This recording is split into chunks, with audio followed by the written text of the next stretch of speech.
Come along with me, and I know you'll see that a song changes everything. Hi, everyone. Good morning. Happy New Year. Happy New Year, everyone, and welcome to Arts for the Health of It. I'm Richard Wilmore. We need the applause. I'm Catherine Pardicini. Oh, sorry. You'll get the applause. Oh, okay. Yay. We're here in 2023. We made it. We made it. Have you noticed that no one is talking about like 2023? Like everyone's been very quiet about what 2023 could be, and I kind of like that. That's true. Yeah. I think the last 2 years maybe just made people not what's the word? Forecast too much. I guess it makes you live more in the moment in a way. Yeah. I saw on your Instagram that you were testing out some new brushes, and then it sparked something in me that I sent you a message, and I wanted to see what you, either something great that you loved in your art world in 2022 or something maybe new for 2023 that you wanted to share that you are looking forward to or using or learning. Okay. So this is not a visual art thing. I have this is my 6-year-old's ukulele. And this is one of those weird things you do as a parent. So I used to play the guitar and the flute and the piano. Oh. And the ukulele it's pretty fun to learn. So I've been playing with it, and what I've been doing is if my son's having a hard time with like bedtime routine, I'll just follow him around the house, like a song and narrating what he's doing. And he gets like, it kind of frustrates him at first, but then it very quickly turns into laughing and joking, and he makes up lyrics. And so this right now is kind of my favorite creative outlet because it kind of annoys him a little bit, but then we have fun. I mean, it's a bonus, right? Like, right. You have fun, but also like get enough to make him go, okay, I'm gonna go to bed. Fine. Yeah, I'm done listening to you sing. Like, please stop. He has told me that he's like, can you please stop singing, please?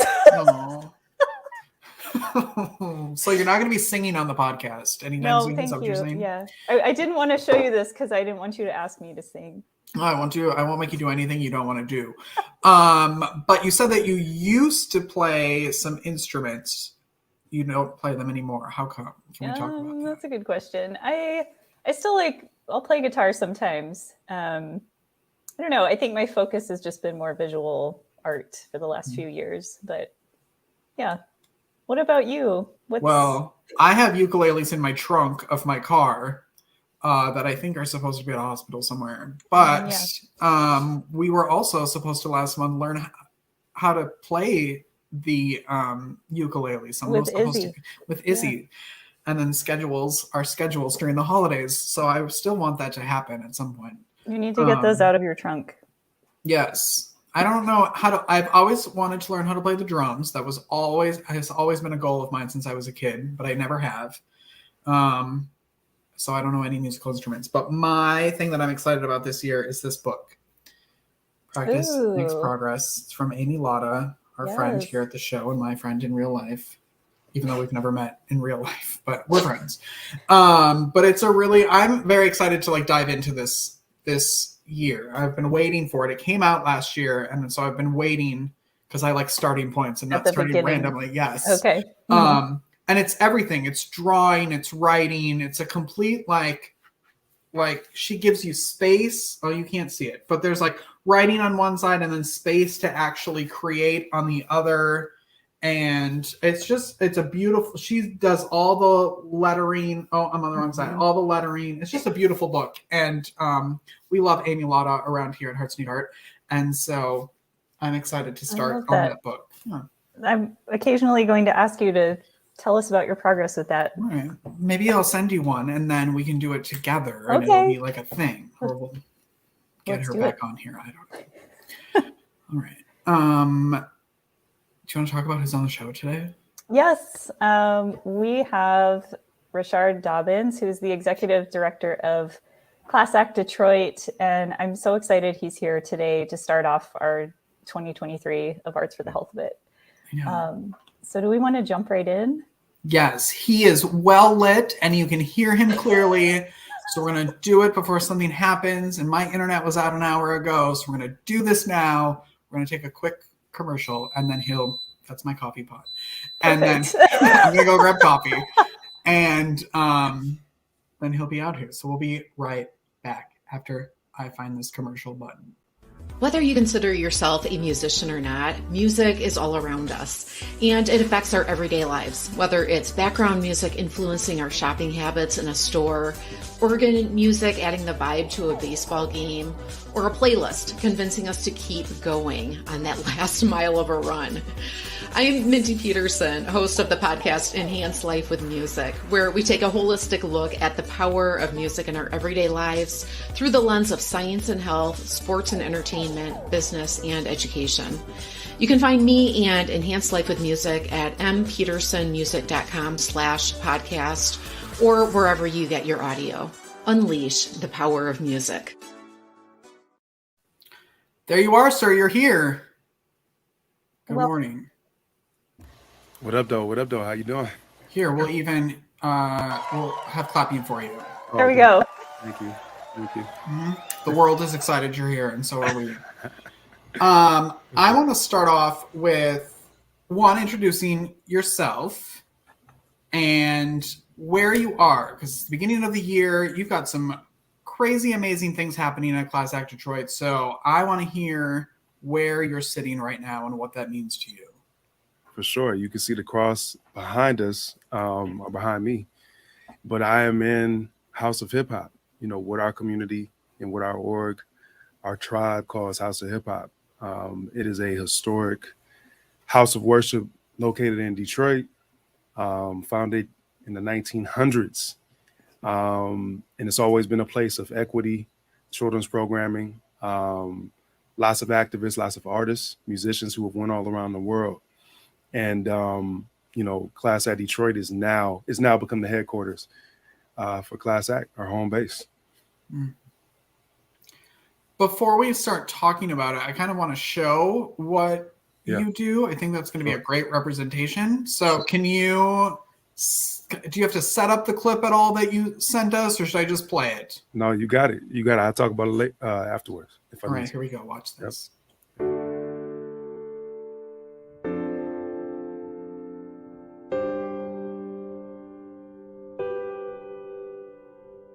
The next generation is dependent on you. He fought for you. So now you have to keep the fight for somebody else. Today is the MLK celebration, where the theme is life, lessons, and legacies. What we wanted to do was take this day and have a moment of reflection on Dr. King, just a little bit more in depth of who he was.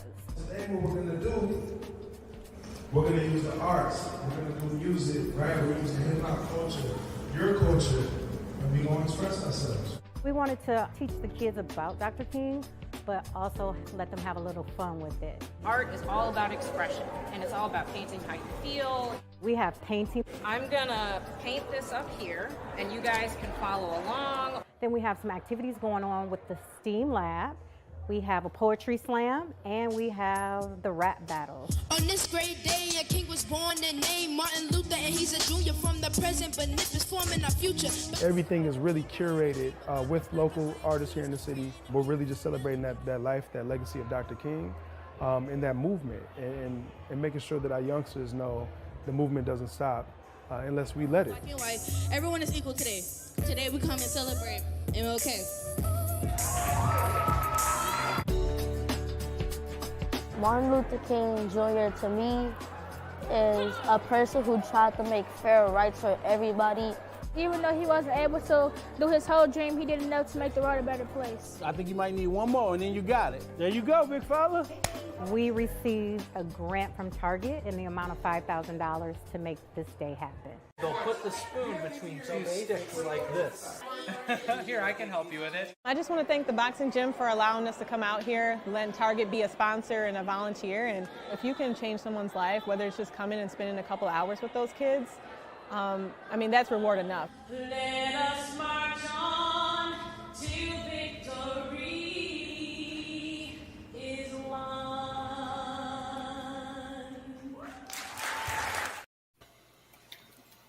Wow. Amazing. Yeah. I feel like it's one of those videos that if I were like, if it were a Hearts and Yard video, that would be the video that I would like cry every time I watch it. Like, holy crap, I get to do this. Like, it's one of those pinch me moments, I feel like. Yeah, 100%. 100%. Right. And the fact that this is right before the pandemic, like right before everything gets shut down. Right. And, you know, what I honor, right, is an organization that founded in the house, true Detroit fashion, didn't have a lot of money, right? Really none. And yet we still were able to, you know, make an impact just by, you know, following our purpose, following our calling, you know what I'm saying, being obedient to that and being able to work with great organizations like the Boxing Gym, but amazing sponsors like Target, right? That's only within a few years. And still at that time, right, in a house and serving multiple sites throughout the city with two people, right? That was just two people at the time. Now it's me with an amazing group of hip hop grandmas and teaching artists and, you know what I'm saying, people throughout the city. But, you know, that's right before everything shut down and we were rocking and rolling. But yet to be able to be in a space like that and do something that grand and then yet survive through the pandemic and then only to like have our own commercial structure to be able to do that on the regular. I mean, a lot of blood, sweat, and tears, but it's so worth it. That's something that just in conversations we've had with you, that's been notable to me is how much of a sense of community it seems that you rely on community. It's just built into the structure of who you are. For sure. And yeah, I'm wondering if you can talk about how, I guess, I don't know, it's like, I guess it's two questions, how you kind of brought Class Act Detroit together and then what are you doing in the community right now and where do you see it expanding? Okay, so what are we doing? Where do I see it expanding? And then the first part was because, you know, if you said you started with like two people and it's since it's grown, obviously. And so kind of how that happened. Yeah. Man. In 30 seconds or less. Yeah, 30 seconds. The summary, I guess, like maybe, like obviously it's never one thing, right? So maybe some key things that happened that you felt like expanded your community. Man, you know what? I think our end, right? It was our organization's founded by two educators, you know, one of which is no longer with us, but still founded by educators. So I think just the fact that it comes through after school programming first, right before we became a 501c3, is kind of like the seed that mattered the most because I'm the type of educator. I've always been known as the hip hop educator, right? My kids, as soon as you come to the door, right, we're doing a handshake. We're doing something that grounds you and disconnects from whatever's going on before, right? Good or bad, right? Whether you had an awful car ride over to school or a great one, like whatever happens changes when you enter into the room, right? Really creating harmony, playing music, playing this, you know, similar music that you're hearing, you know, soul music, things that are within the tradition of the diaspora. So that's day one, right? As an educator. But what I learned in the classroom was, you know, well, one, first of all, nobody wants to be Charlie Brown's teacher, right? And a lot of educators is one. So I was like, and I had that growing up a lot, right? Where there were good people. I'm sure they meant great, meant well, but it's like it was one. So for me, I've always been about reaching to teach. Like that's always been my MO personally. And it's part of my gift too, you know, but that was like really the biggest cornerstone for us is realizing I shouldn't be able to have access to your kids or say anything to them if I'm not reaching you and building community with you. Like if we don't have a relationship where I can come eat with you or be invited, to your home and meet other people within your family, I probably shouldn't even be able to say anything to this kid, right? Whether they know that or not. Because typically, right, through the isms, you being an adult, it's just not set up that way. But the way I see it is I shouldn't be able to say anything to you if I'm not speaking your language. That's disrespectful if I don't speak your language. And for me, and for, if you ask me, hip hop is the civil rights movement 4.0, 3.0, right? It's the voice for the voiceless. So it's not only, BIPOC households, although that's, really what we focus on. And that's the largest demographic in Detroit. That's what we're about. It's the voice of the voiceless, right? It's the voice of people who have their instruments taken, who have their art supplies taken, and then they say, cool, we're going to get into sampling and beat machines, right? We're going to take what the instrument where you drop a needle to play recorded musicians, right, who did receive that training, and we're going to make that the new instrument, right, DJing, right. Where you take away my markers and my canvases, and I start doing murals, right? I mean, it's such a beautiful story to me, but it's always been, BIPOC households, cities within our urban core, folks that are being, oppressed. And I'm not saying these things to talk about from a place of weakness. It's actually the strength of it, right? It's saying, okay, we have this and we make a movement. So I think, early on we understood that, and I understood that, community is everything. Authentic community engagement is everything. But then racial healing and us being able to just have a space that's within harmony is everything. And that comes from the classroom, that comes from us, taking what we were doing after school, forming a 501c3, and then forming in the house, and still having that family vibe to it. So if we didn't have that approach, I promise you, we wouldn't have made it past 2017 when we found it, let alone 2020, 21. The pandemic, yeah. Right? Like it wouldn't even happen. We wouldn't have made it out the first year if the families weren't engaged, if our community wasn't engaged, as you already saw there, with just, big time sponsors and other youth programs. So movements be moments. I always say that. People probably heard me say that way too many times, but that's just always been how I've moved. What did you want to be when you were a child? Like, I always think it's interesting, the people who take this passion and turn it into something. It's one thing to know, arts are so beneficial, and so I do them at my home, but to have that passion to make that mission in your life, was that always sort of that path ingrained in you, or did you want to be a veterinarian? What's so crazy? So a couple things. My father was in a life-changing car accident right after I was born, was in a coma for a year, been in assisted living my entire life, right? So my relationship with him is, it's interesting, right? Because I didn't grow up with him. He was in a coma for a year, then he came out, assisted living. So I really only kind of was seeing when I spent time with my grandparents. And this is where I'm going with it. So my grandfather, my father's dad, jazz aficionado, worked in real estate and some things like that. But every time I would spend time with them in the summers, right, I would hear just this treasure trove of classic music, right? Soul music, gospel, funk, listening to Marvin Gaye, listening to Miles Davis, Cannonball Adderley. I'm getting my DJ DNA is being injected. My mother's father, I never, really spent time with him. I met him once. Turns out this dude is a DJ.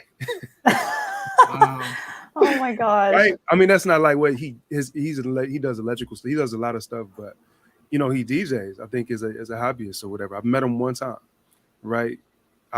Pretty much right before I graduated high school.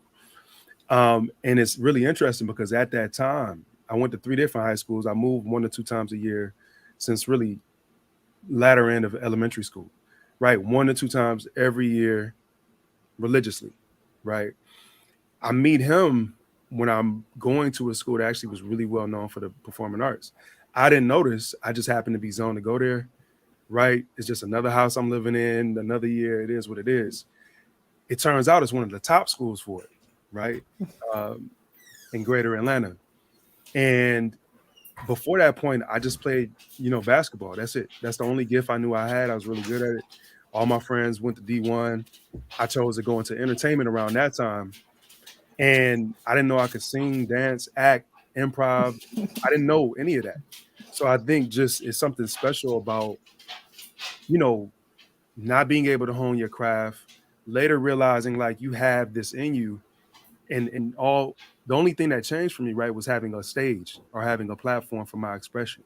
Because I didn't know my even when I met him, I didn't know what that he DJ, right, and all of that. And growing up, I actually wanted to do that, right? No one influenced me to want to do that. I literally wanted to do it. I remember we did a career thing, right, where they say you pick a job and then they kind of act like they show you what it's going to be. And I chose engineering only because of the money.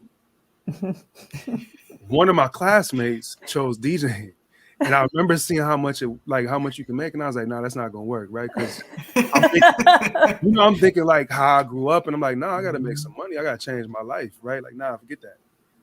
Turns out, right, when you're an entrepreneur, when you're a creative, it's actually no cap on what you can do, right? Because, I might say 40,000 and you might say that's not cool, but that's one gig, right? That's one gig and you can work 5. You see what I'm saying? So It's so funny because even as early, back then, I learned to kind of suppress what I just naturally was born wanting to do. It was always to play the drums, to play saxophone, and to DJ. And I had so many obstacles, to do that, that I literally put it on the shelf and just hit it and didn't do any of it. I had terrible teachers that, when I went to go try and use the read and they didn't tell me what to do. I'm a little kid, didn't even look me in my eyes and just did me really dirty. And I was like, dang, okay, I guess I got to do it later when I get older, right? Yeah. And as far as DJing, you got to have turntables, you got to have vinyl, you got to have somebody that's invested in you. And, traditional music programs, they're not necessarily culturally relevant, right, all the time. So a lot of things I was just discouraged through school, through after school programming, only to like later on be a part of a great school that had a platform for expression, had terrific out of school opportunities just before I graduated, realized I had some gifts, worked in the industry for a number of years, agent, behind the scenes, in front of the camera, all of it, actor. And then later on will become an educator who founds, his own after school program and is able to pay it forward. So I got that around closer to 18, and now we're able to give it to kids as young as 8. So, I mean, it's something very, beautiful and serendipitous there. I have a question. Ask it. So you kind of described this, like once I think you said you were in Atlanta. Yeah.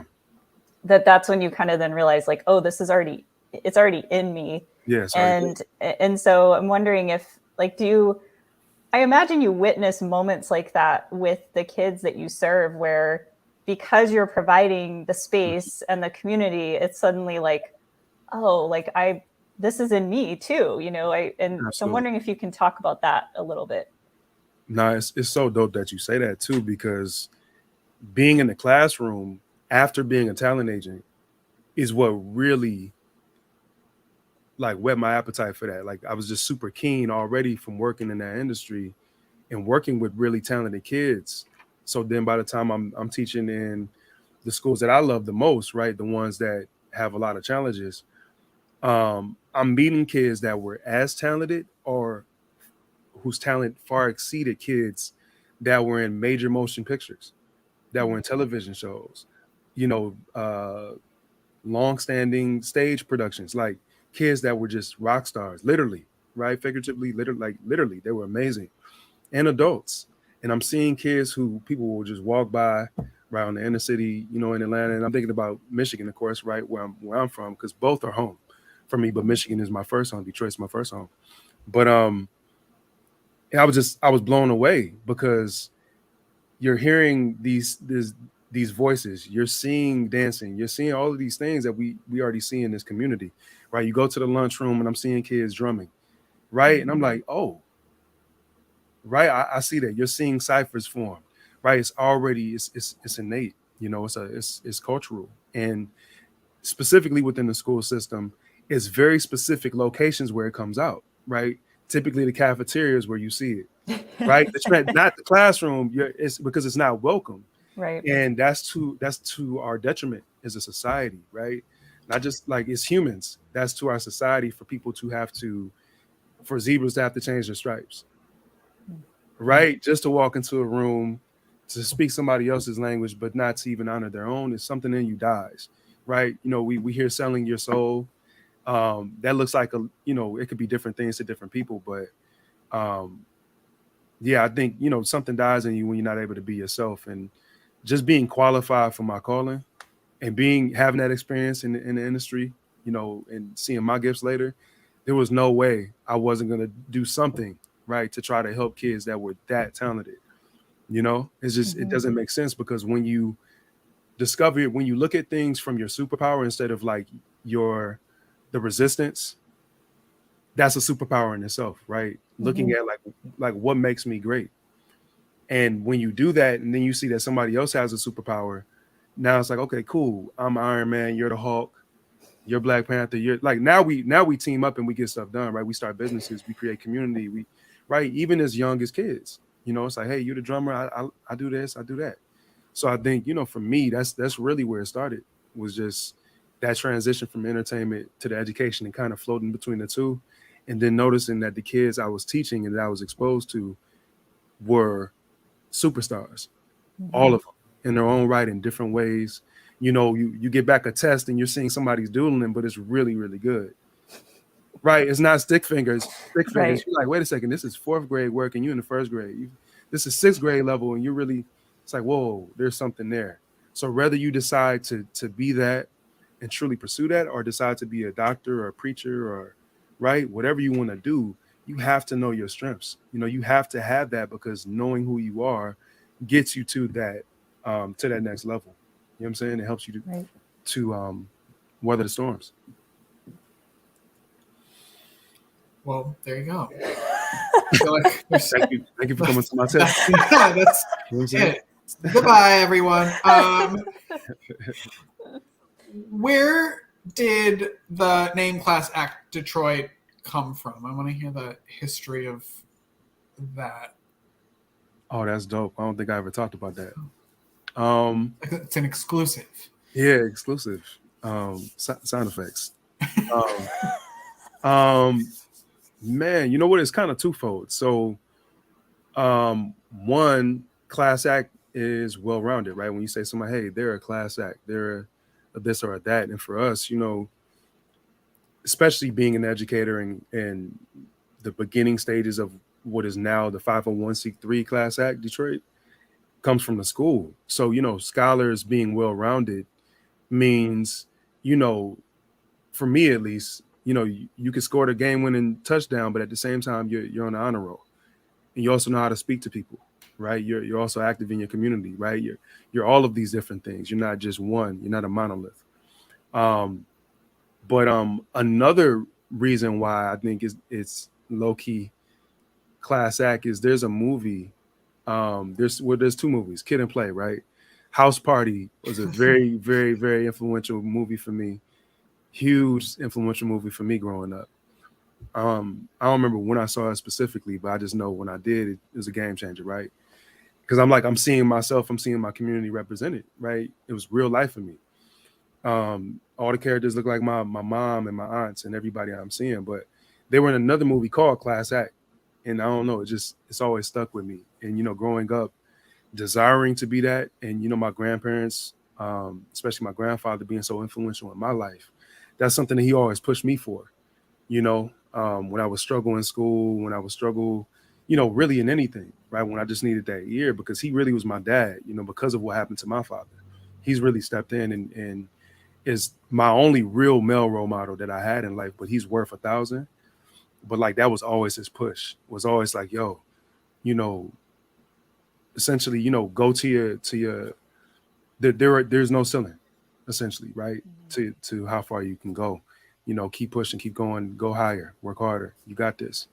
And, I like to say, like, we inject that into what we do plenty, and we just do it in a fly way. It's like, hey, I got you. I had a conversation the other day with one of our scholars who, he's a producer. He plays bass, he plays keys, he's an amazing drummer.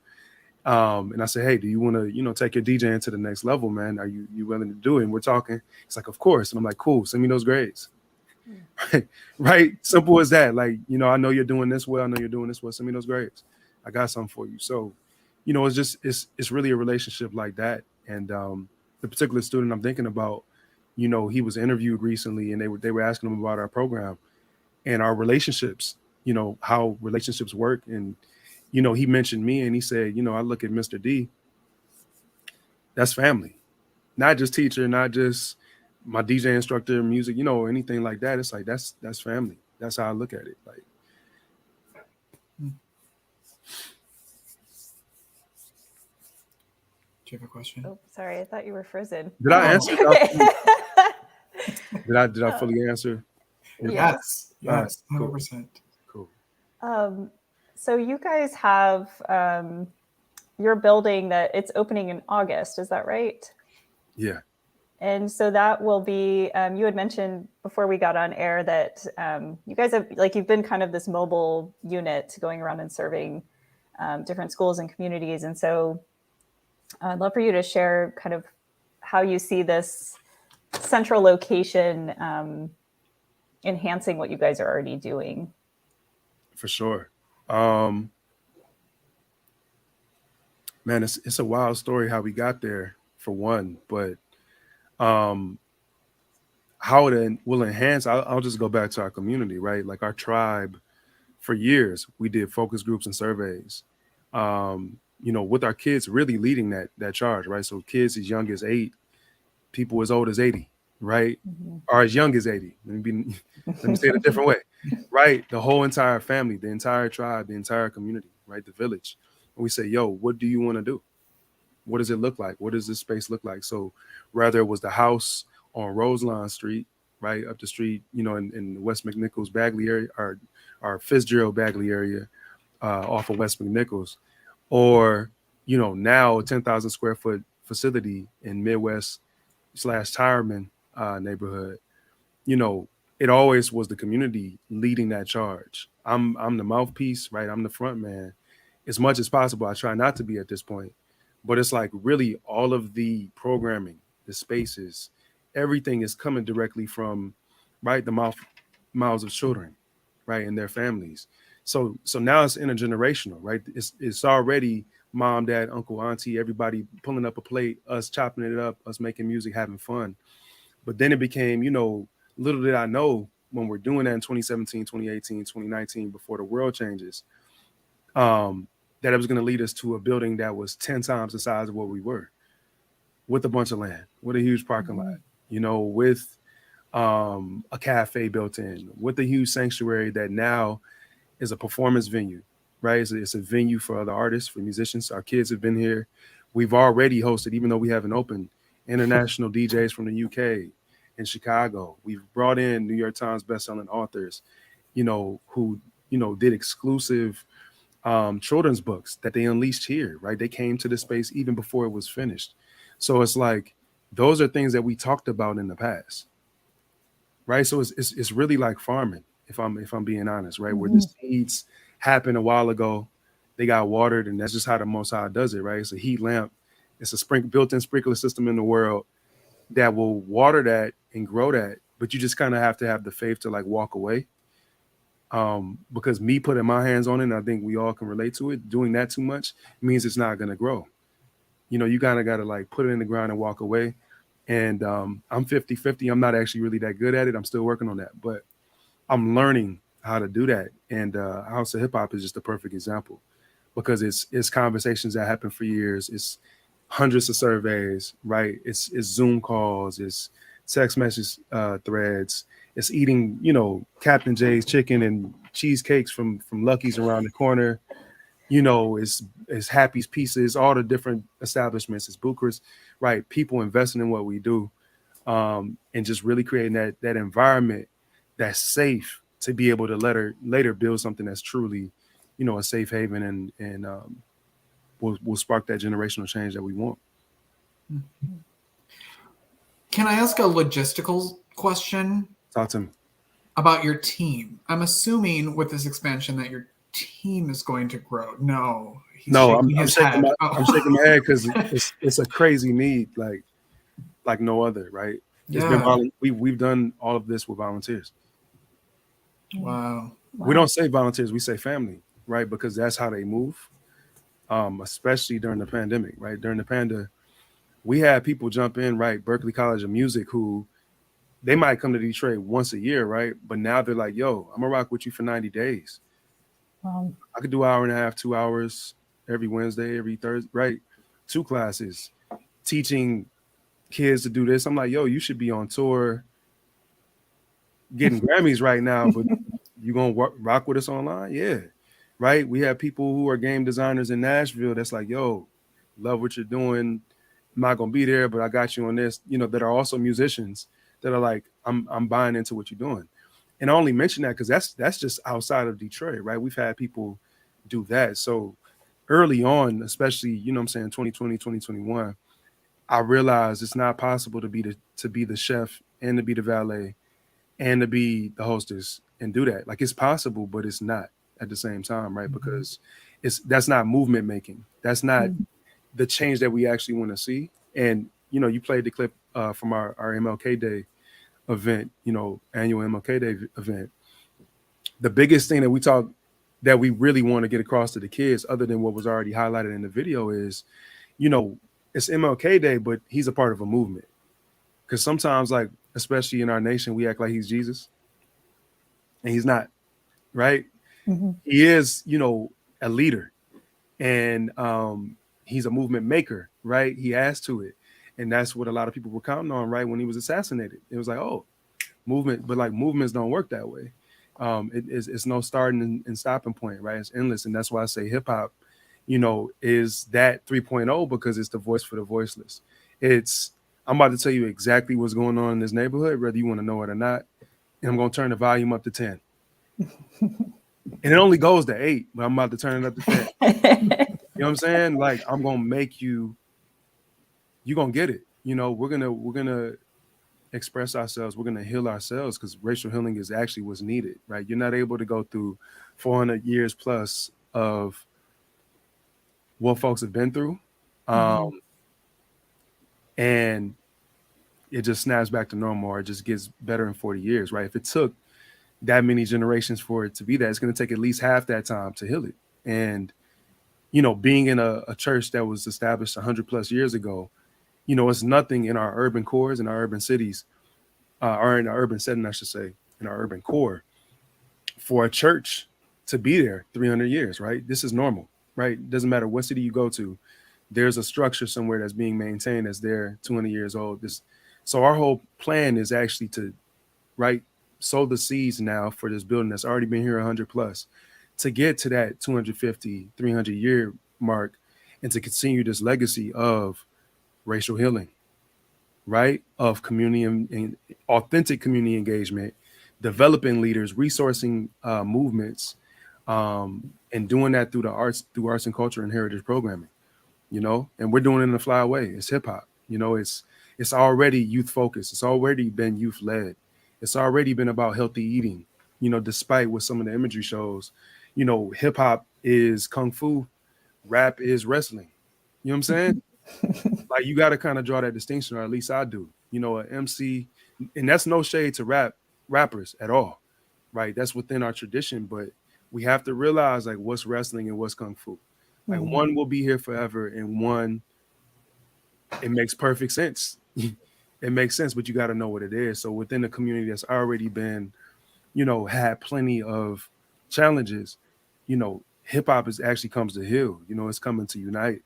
It's the offspring of Motown, right? It's the offspring of gospel. It's the offspring of funk and all the other traditions that many of which have rather come directly from Detroit or have been entirely, influenced, heavily influenced, I should say, by Detroit. So we're just keeping it alive. I mean, our building is right off of West Grand. West Grand Boulevard is where Hillsville, USA is, right? The house where they found it and the collection of houses that they took over. So I think that says it all. It's amazing. Yeah. If people want to support Class Act Detroit, what is the best way for them to, I guess, either support or connect with you? Reach out on our website, volunteer, donate. To Rich's point, we have to build our staff. Like we need a real team. We got a real building with some serious bills, some expensive bills. You know, I would say though, you know, one of the easiest things, you know, money isn't everything. In-kind services is really how we got here. You know, people giving the things that you're not able to get back: time, energy, love. You know, if you're a contractor, if you can help us do floors, paint, scrape paint, you know, if you're an architect that wants to donate some of your services, you know, things like that would be really helpful. If you have any connections with individuals that can help us transform our commercial kitchen or our cafe spaces, that would be helpful, you know, because every space that gets converted, allows us to serve our community. And already with it not being done, we're doing that work, you know. Right. So a cafe means free mental health services in that space, right? Automatically, along with vegan chefs that are already a part of our team, right? Our tribe. So things like that will happen immediately as our rooms continue to get to more of a white box status. You know what I'm saying? So I would say in-kind services if you're in the city. If you have connections, connect us. But if you want to donate or volunteer, reach out on the website, cold call us.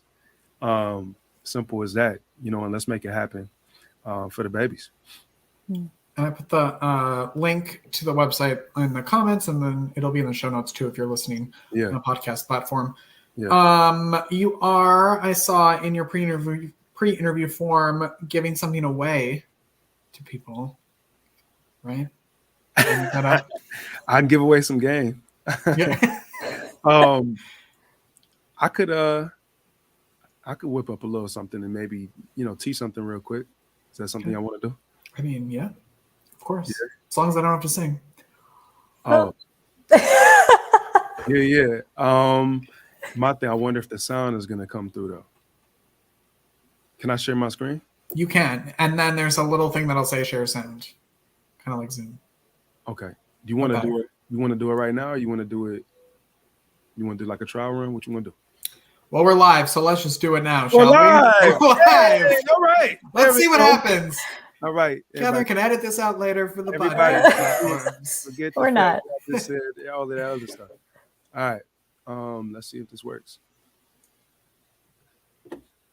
I would like to show you.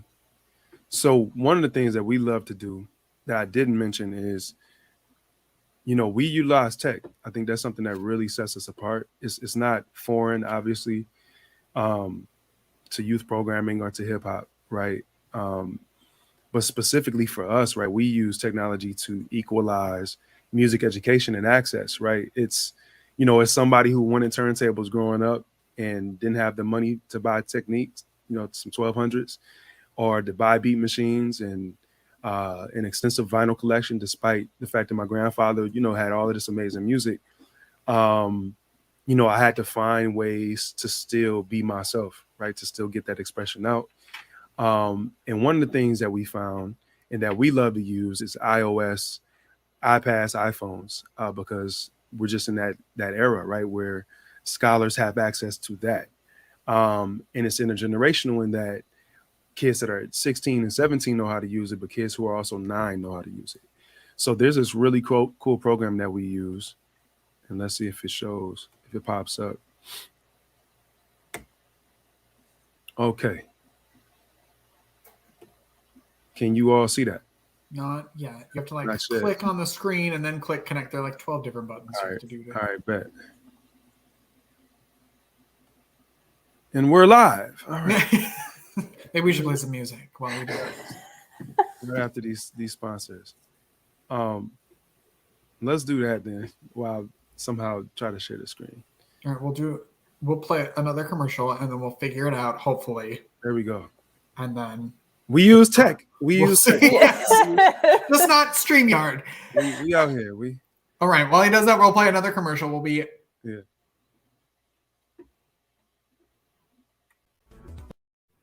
Whether you consider yourself a musician or not, music is all around us, and it affects our everyday lives. Whether it's background music influencing our shopping habits in a store, organ music adding the vibe to a baseball game, or a playlist convincing us to keep going on that last mile of a run.